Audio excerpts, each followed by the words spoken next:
ఏపీలో భారీ డేటా సెంటర్లు ఏర్పాటు చేసేందుకు సిద్ధమైన గూగుల్కు పూర్తిగా సహకరించేందుకు రాష్ట్ర ప్రభుత్వం అడుగులేస్తోంది. గూగుల్కు చెందిన రైడెన్ డేటా సెంటర్ల ఏర్పాటుకు ఇప్పటికే ఒప్పందం చేసుకున్న ప్రభుత్వం తాజాగా దీని విస్తరణ ప్రతిపాదనలకు సైతం ఆమోద ముద్ర వేసింది. దీంతో విశాఖతో పాటు అనకాపల్లి జిల్లాలో సైతం ఈ డేటా సెంటర్లు 3 చోట్ల తమ కార్యకలాపాలు చేపట్టేందుకు అవకాశం లభించింది.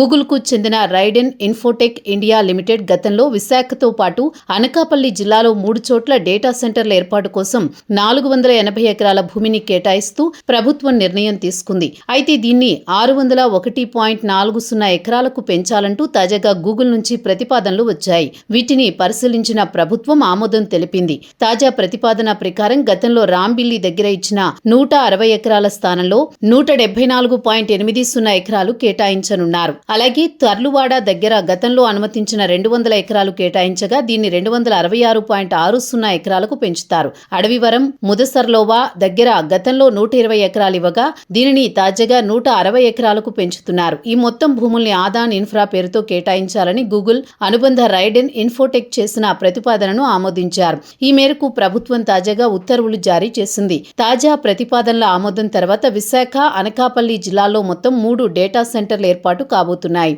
Adavivaram, Mudasarlova Vizag hyper scale data centre park, తర్లువాడలో Vizag mega data centre park limited, రాంబిల్లిలో Vizag Rambilli data centre park limited పేరుతో 3 డేటా సెంటర్లు ఏర్పాటు చేస్తారు. వీటి డిపిఆర్లు ఇప్పటికే ప్రభుత్వానికి చేరగా వాటిని తదుపరి చర్యల కోసం ఏపీ ఐఐసికి పంపింది. త్వరలోనే ఈ 3 డేటా సెంటర్లు కార్యరూపం దాల్చబోతున్నాయి.